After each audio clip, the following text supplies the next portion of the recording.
Assalamualaikum warahmatullahi wabarakatuh.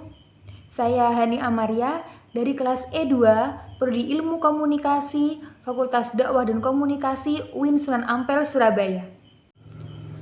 Dalam video kali ini, saya akan sedikit menjelaskan tentang fakta dan opini.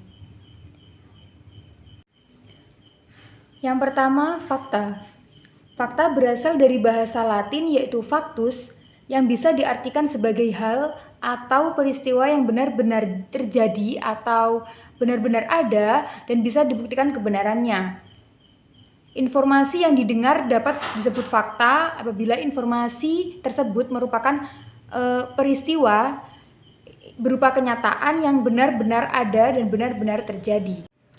Suatu hal dapat dikatakan sebagai fakta apabila memiliki ciri-ciri seperti ini.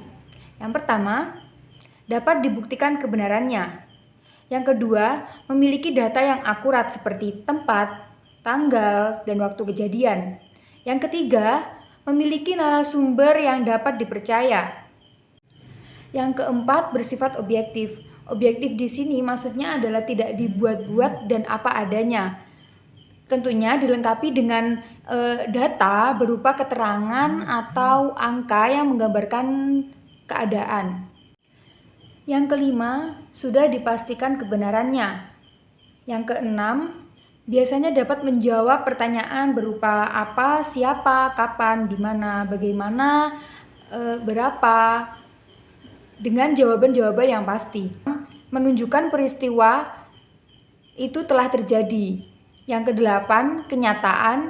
Yang kesembilan, informasi dan kejadian yang terjadi adalah benar-benar terjadi.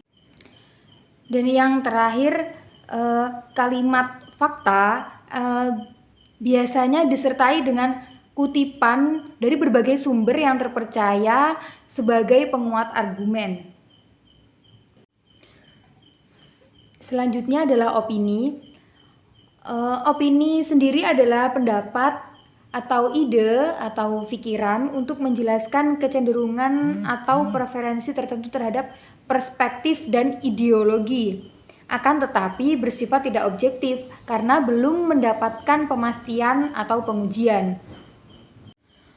Meskipun suatu opini bukan merupakan suatu fakta, akan tetapi jika suatu saat suatu opini tersebut dapat dibuktikan kebenarannya, maka opini tersebut juga akan berubah menjadi sebuah fakta. Ciri-ciri dari opini sendiri ada banyak. Yang pertama, tidak dapat dibuktikan kebenarannya. Kemudian bersifat subjektif dan dilengkapi dengan uraian tentang pendapat, saran, atau ramalan tentang sebab dan akibat terjadinya suatu peristiwa. Yang ketiga, tidak dapat dibuktikan kebenarannya atau tidak memiliki data yang akurat. Kemudian tidak terdapat narasumber atau bisa dikatakan atas pendapat atau pemikiran sendiri.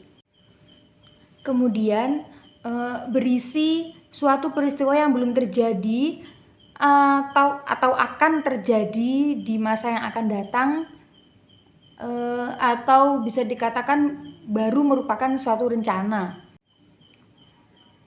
Selanjutnya, kalimat opini itu belum pasti kejadiannya dan biasanya diawali dengan kata menurut saya atau sepertinya atau saya rasa. Ciri-ciri opini yang terakhir adalah merupakan pendapat atau argumen seseorang. Dalam hal ini, opini dibagi menjadi 5 jenis. Yang pertama, yakni opini perorangan.